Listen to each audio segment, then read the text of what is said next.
You could have someone who is unknown beyond the critical heights of literary and musical and cultural acclaim, someone who's just an American citizen who will know the tradition, know the standards, and have developed their own tastes of and basis for evaluation. And that is who you need to keep in mind. Join us for Straight Ahead, the Omni-American podcast.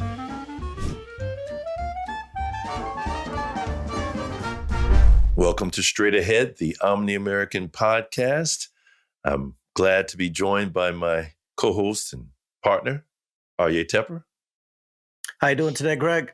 Doing great, particularly because we are going to be focusing on a classic essay in 20th century American literature by the great essayist and novelist, Ralph Ellison.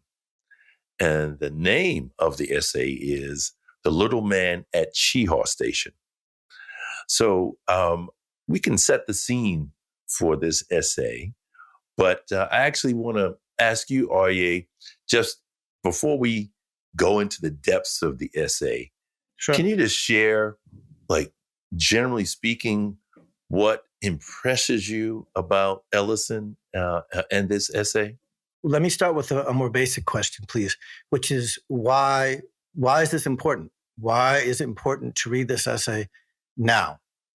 And I think that the answer on a basic level is that, and this is already getting into Ellison himself and why Ellison is important, art is equipment for living.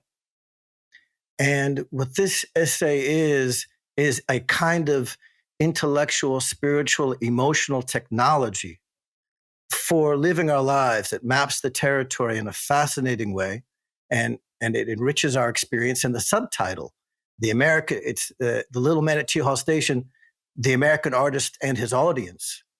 It invites reflection upon the role of art and the artist and the audience, and it can enrich our cognitive, intellectual, spiritual, emotional map of the world. Beautiful, beautiful. Now that's the way to set the stage, I think. So thank you.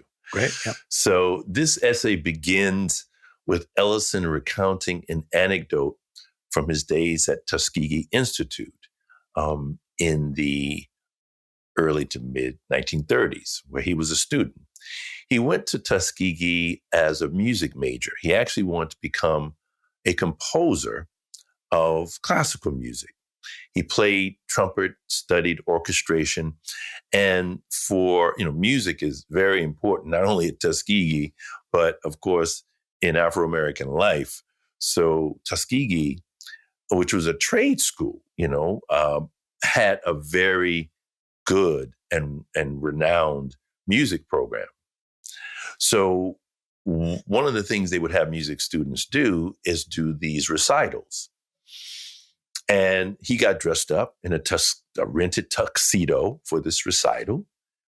And it was lackluster. And as at the Apollo Theater, standards for performers and performances in art, very high.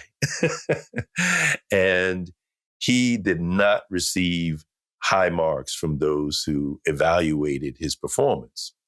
So he's feeling dejected. He goes to another musical mentor of his there, Hazel Harrison, great concert pianist who actually was a student of a great composer, Ferruccio Busoni. So she came back to the States and got ensconced at Tuskegee. Well, he went to her wanting to basically lick his wounds. And rather than just giving him the bromides of, you should always do your best, this and that, she gave him what he called a mystery. She said to him, whenever you are performing works of art in America, you have to be aware that there could always be a little man behind the stove at Chehaw Station. Chehaw Station was a railroad stop at in Alabama at Tuskegee, and they had a stove. And she was basically projecting that you could have someone who is unknown, beyond the critical heights of literary and musical and cultural acclaim, someone who's just an American citizen who will know the tradition, know the standards, and have developed their own tastes of and basis for evaluation. And that is who you need to keep in mind as you are performing. Okay? Right. So this was a great mystery. He was like, what does she mean? Little man at Chehaw Station. And it becomes the founding anecdote for an astounding essay where Ellison riffs on various themes, including the role of art in a democracy and the role of the audience in a democracy and the relationship between the artist and the audience and how that reflects on the cultural dynamics of America. Right. So thank you for that introduction. Perhaps we should just also add, for those who might not know, this essay was first published in 1978 in a journal called The American Scholar. And Ralph Ellison is the author of The Invisible Man, a great 20th century. Invisible Man, early 50s classic. He was the first Black American, Negro American to win the National Book Award for that classic mid-century work. We also should state that the essay was then published in his second book of essays, Going to the Territory, which came out in 1986. So towards the end of the essay, Ellison quotes one of his teachers, as it were, Malraux, André Malraux. And Malraux, someone who's thought deeply about the role of art in our lives, characterizes cultural heritage not as the totality of works that we respect, but that help us live. So the artist, what's at stake in art is this existential equipment for living. And that's the responsibility that Hazel Harrison, his teacher, Allison's teacher, is putting upon him with this tale. Now, the story itself is interesting. It recalls another story. Harrison says to Ellison, you've always got to be bringing your best. You've always got to be bringing it. Wherever you are, whomever the audience is. And Ellison, in reflection, says, what I offered was skill, but I didn't have any intelligent and articulate instruction of the emotions. Lester Young, Prez, the great jazz musician, there's a famous story told about him when he turned to one of his drummers and he turned to it and he said to his drummer, you got great technique, but what's your story? And that's the same, I think, idea, or there's an overlap from a different angle. Part of what the little man behind the stove knows is that the responsibility is to tell a story. Because again, we're talking about equipment for living, and we need to be able to map for ourselves the richness and complexity of human life. And that's no easy task. And when you're telling your story well and you're telling your story truly, and Ellison has this great metaphor for the artist, he is a lightning rod of unexpected insights. When you are telling the story as an individual through your own vision of the world, you have a great responsibility to the tradition itself because of what's at stake. But I think that to truly understand the little man at Chehaw Station, we need to compare him, to hold him up next to another story. And this essay really is a series of stories within a story. But we have to compare him to another story, another anecdote, which is of the tall man at Riverside Drive. It's another figure in the story. But before I do that, let me hand it back to you. And where would you like to begin your extensions and elaborations? Thank you. There are definitely stories within the story.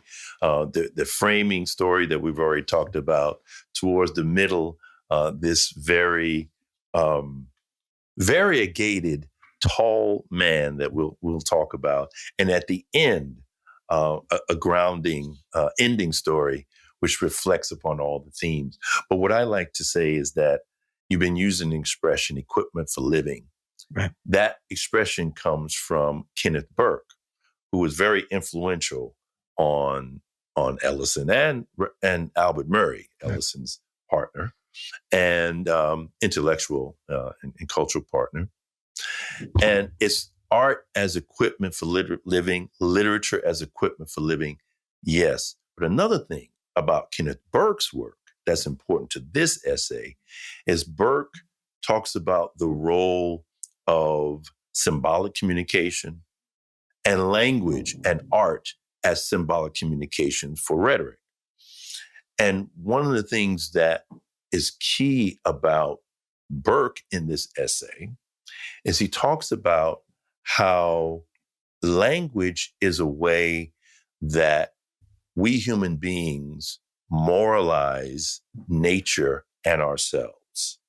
We have the ability to say yes and no to the givens of nature, the givens of that we are born into society. And from those yeses and nos come what we agree with, what we disagree with, what we accept, what we don't accept. And I think there's an expression through a linguistic negation, of what you don't want, you're working towards an ideal.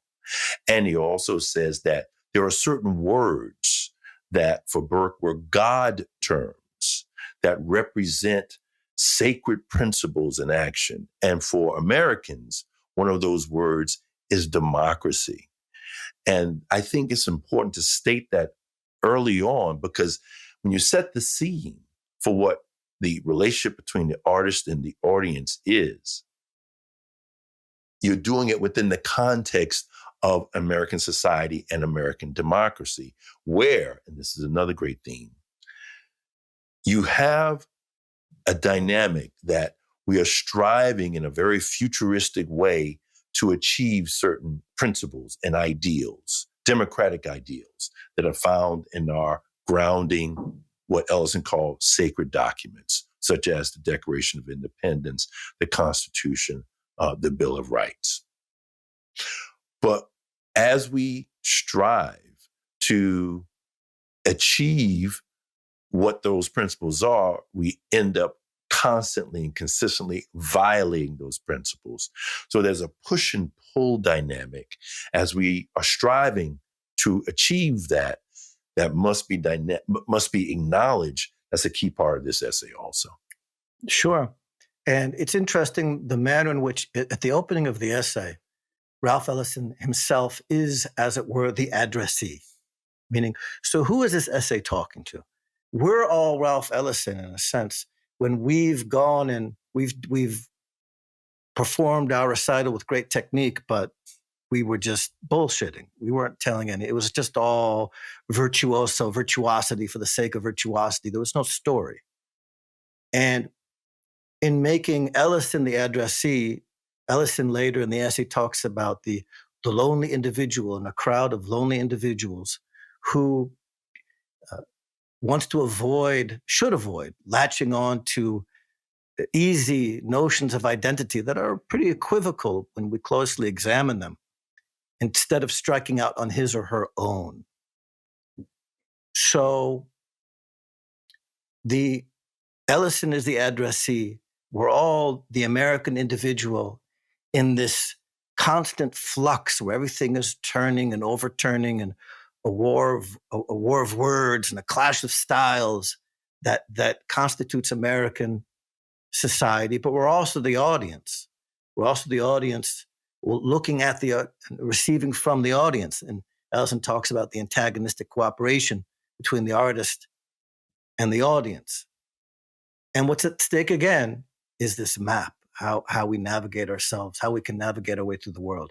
So what does the tall man on Riverside Drive, how does he enrich our understanding of human life? And tell us, can you describe for us this tall man? So the tall man, this is great. The tall man on Riverside Drive is a light-skinned, blue-eyed man, 6'6", with African-American features. I guess this is Blake Griffin before his time, if you want to imagine someone today.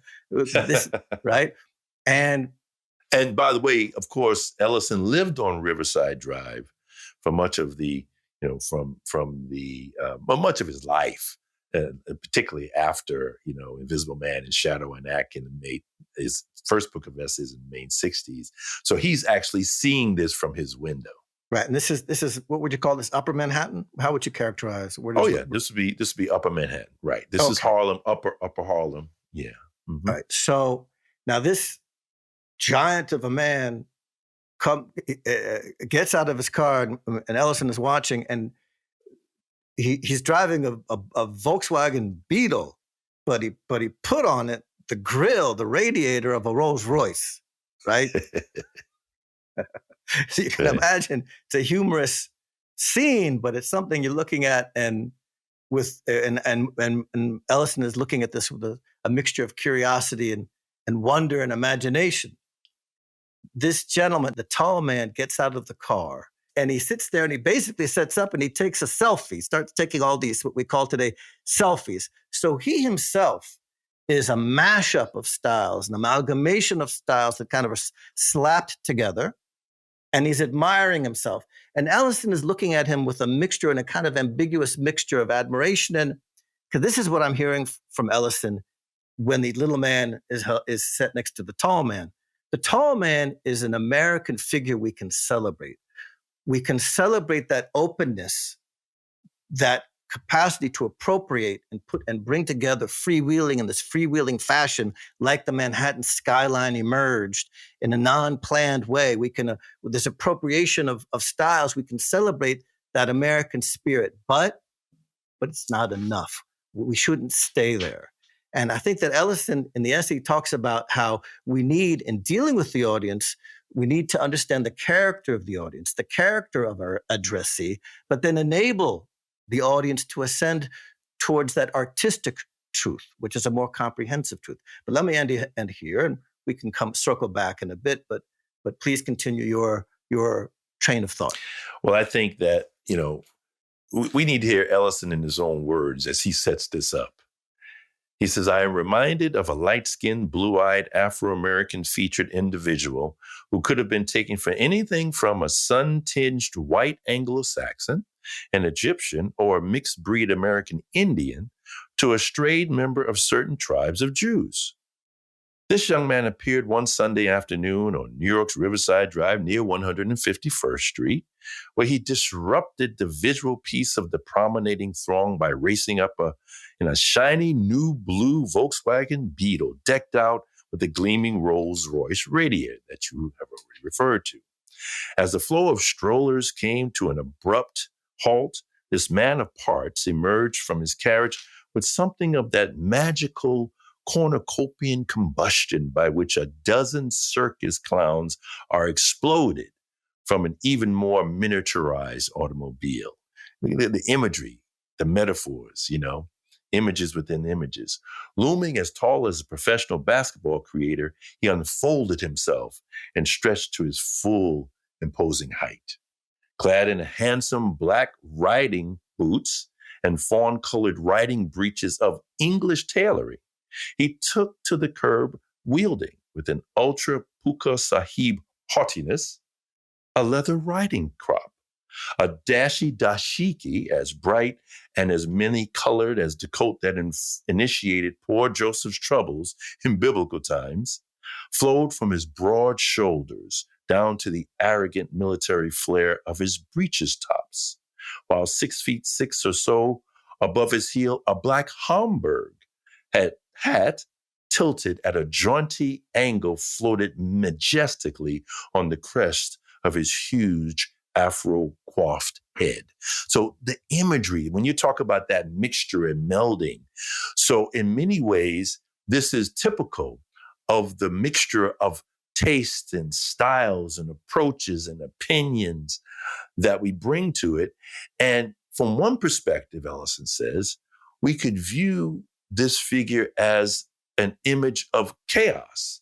If you are looking at things from the perspective of purity of any sorts. You could take any one of those particular ethnic or national identifiers or markers that he mentioned, English, Hamburg had Jewish, a German, the Mercedes or the Rolls Royce and the Volkswagen. So that's mixing. You got this, what he calls a cornucopia of styles. That's indicative of American cultural diversity and cultural pluralism. But if you are into purity, you're like, what in the world is that? It won't make sense. But Ellison is saying this is aspect of the unity within diversity and the manyness within oneness that makes up an American whole that we need to appreciate, as difficult as it is. As much as we would like to rely on one or another aspect of our identity, we have to look at the mixture and the combinations, even if they're unwieldy, as part of what makes America, America. Right. But I think what Ellison is saying is that the danger is remaining there, because the danger is the kind of virtuosity, a kind of mash up technological virtuosity. This might get back to a conversation we had at one time about hip hop.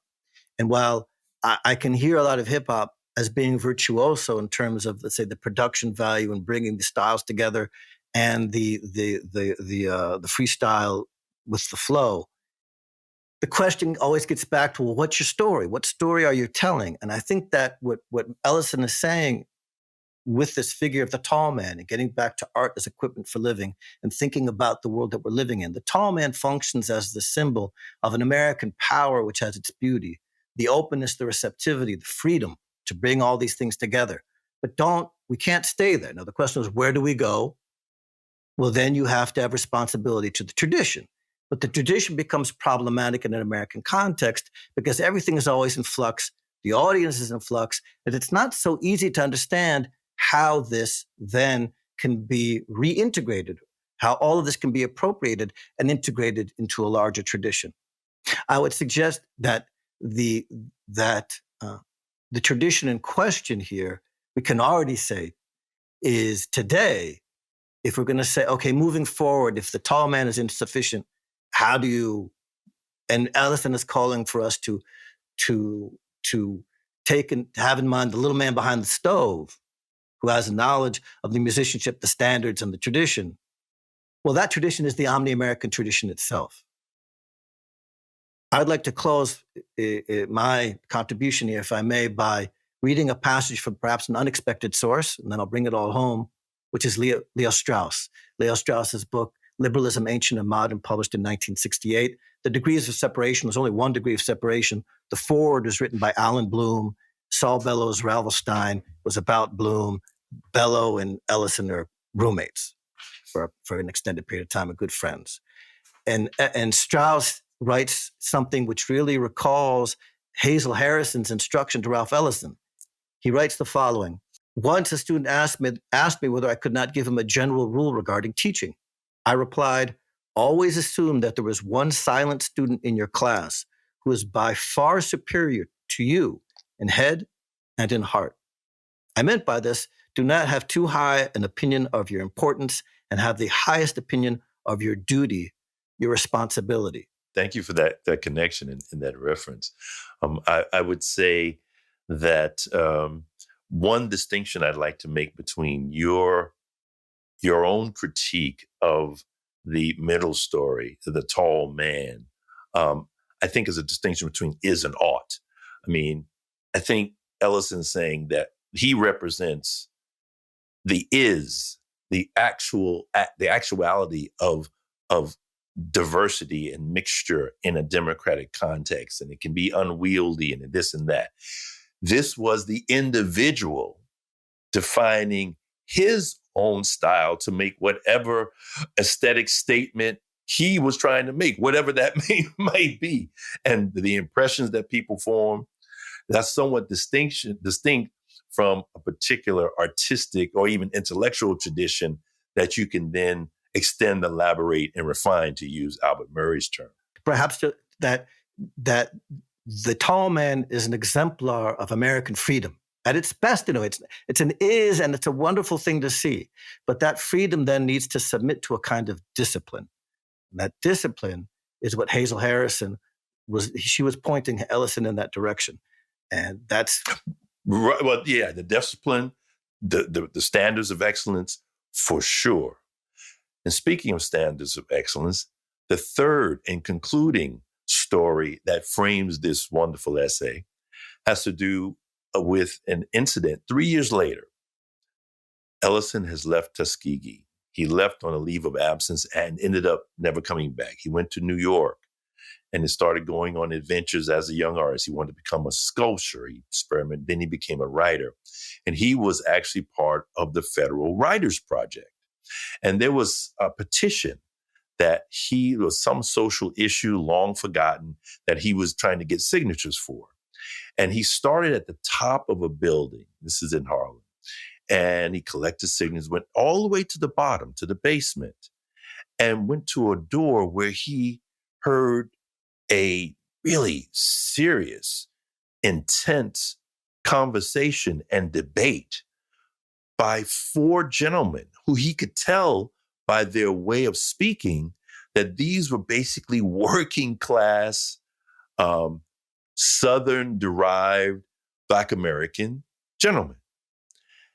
And what they were talking about, the subject matter, astounded Ellison and disrupted his notions of the consistency or, of particular, race, class,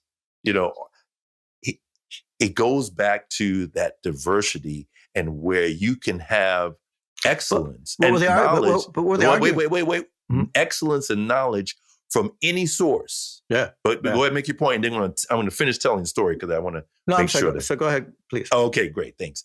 So they were arguing about the merits and demerits of top opera singers at the Metropolitan Opera. So this is blowing Ellison's mind. He knocks on the door. He's like, I've got to find out what this is. So he goes in, and they're kind of gruff with him. Yeah, but can we help you, young man? And he says he has a petition. And they ask him some about his background. He says he's a writer. He's, oh, okay. All right, home. You're a writer. This signing this ain't going to do no good, but, we'll do it for you. Right. And then he asks them, how are you gentlemen aware of opera and these opera artists? Yeah. And they look at each other, they look at him, and they burst out laughing. And they inform him that when they're not in basements like this, digging out coal, that they're extras at the Metropolitan Opera. They say, we are some of the best damn Egyptians that you'll find, And so they are there. So they are representative of, the unexpected knowledge of tradition, of excellence, of style that can come from any source in a country like America. And he says that is that joke, the presumptions that we bring in based on race, religion, class, region, that was exploded, and it brought home for him Hazel Harrison's lessons about the little man at Chehaw Station that you always have to be aware of and not take for granted when you're an artist creating art in this country. Excellent. Thank you very much. Thank you for watching us on Straight Ahead, the Omni-American podcast. Subscribe today and fight for a future in which the many join as one against bigotry.